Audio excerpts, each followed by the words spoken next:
Is your baby growing out of his or her crib? Do you wonder how best to help your child transition into a toddler bed? And in the long run, do your efforts to make a smooth transition actually matter?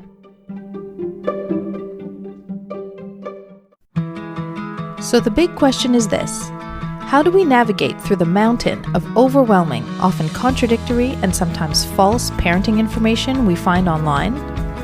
What parenting information should you believe and apply, and what should you reject? That is the big question, and in this podcast, we will help you understand what underlies your child's behavior and explain how to react in a way that favors your child's optimal development.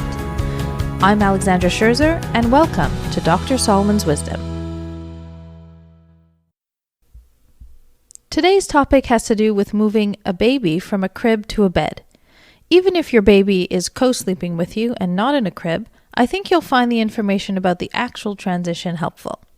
Regardless of where parents are transitioning their baby from, I've seen all kinds of methods from friends and family, everything from cold turkey switch to a long drawn-out move. So let's get into it. Let's begin with age. Is there a best age to transfer a baby into a toddler bed?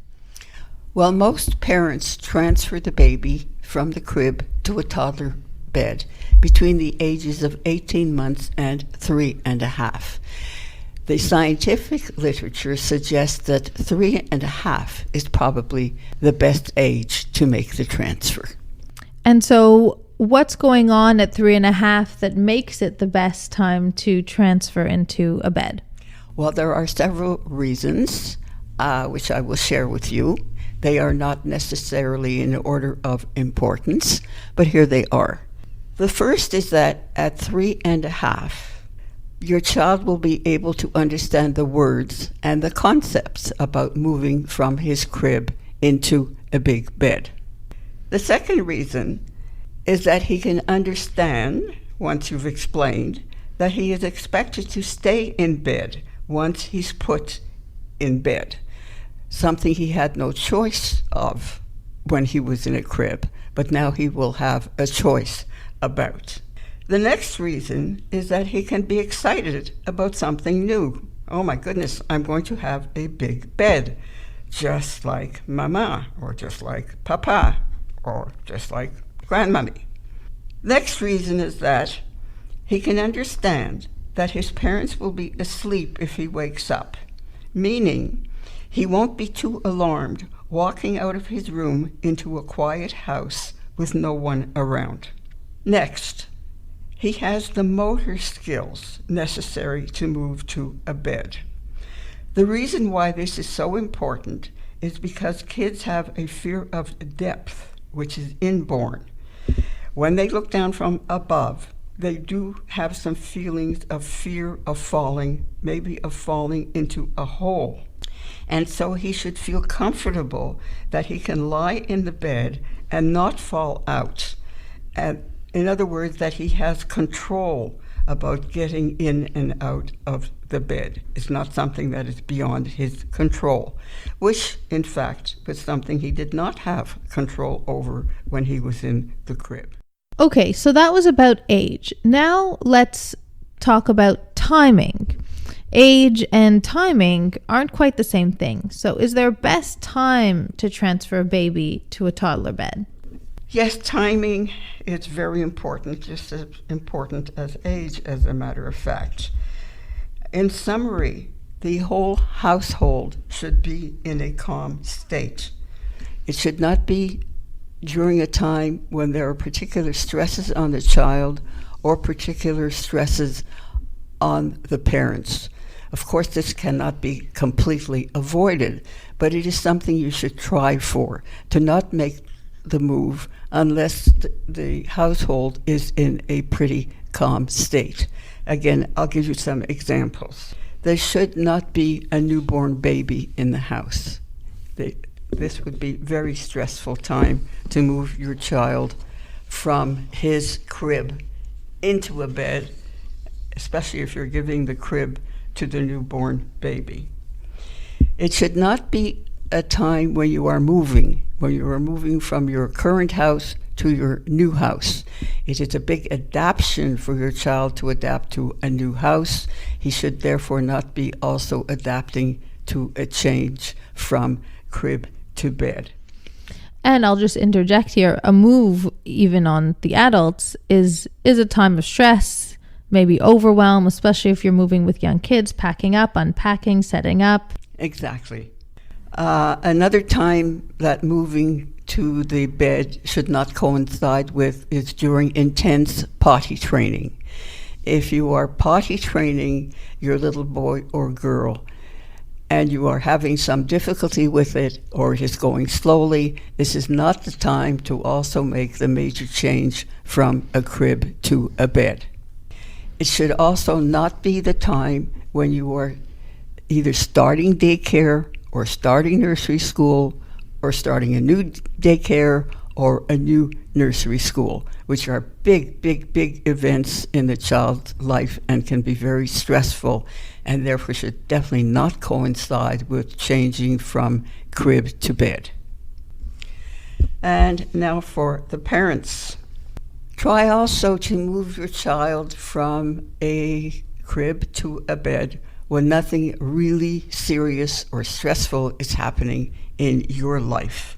For instance, you don't have a huge project that you are working on at work, or that you are changing to a new job, or that you are settling your parents or your grandparents into a nursing home, nor that there has been a death in the family.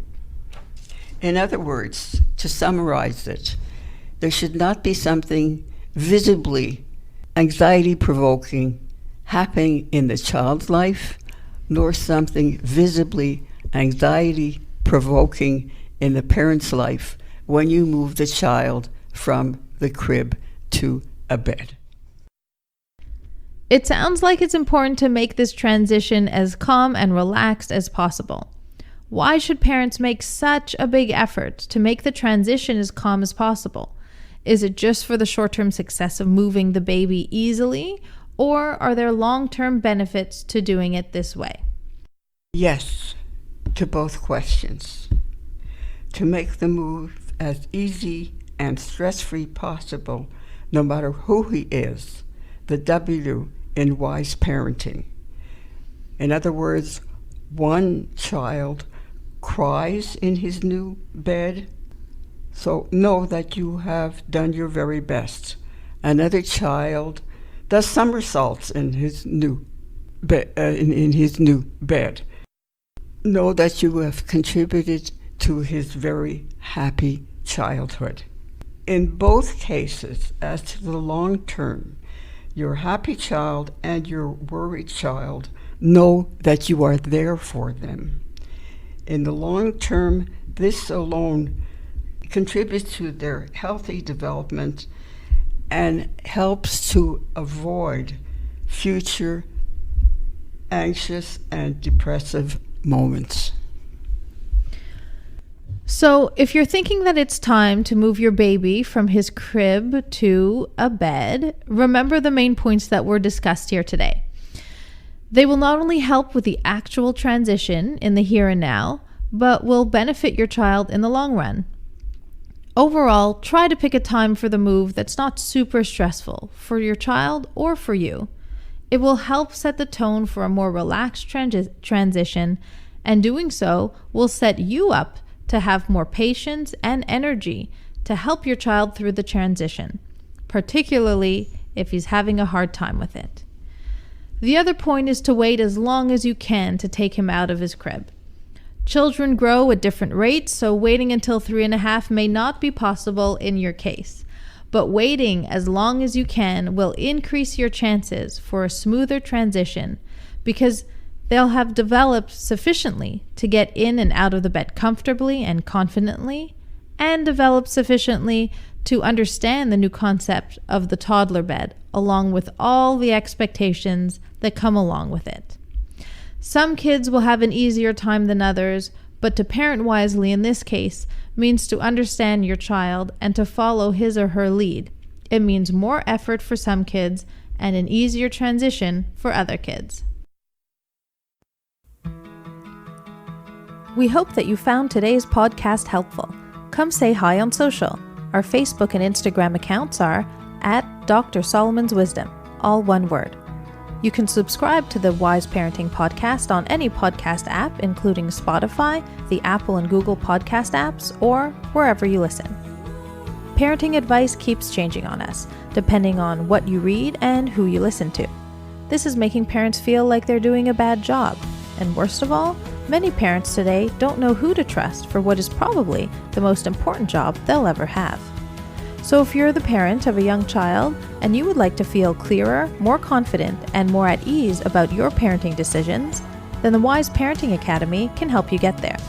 With on-demand access to our extensive lecture and seminar series, as well as exclusive one-on-one guidance from Dr. Solomon, the Wise Parenting Academy is the perfect next step to building the best long-term outcomes for your child. Come check us out at thewiseparentingacademy.com. Thank you for listening, and we hope you will join us again.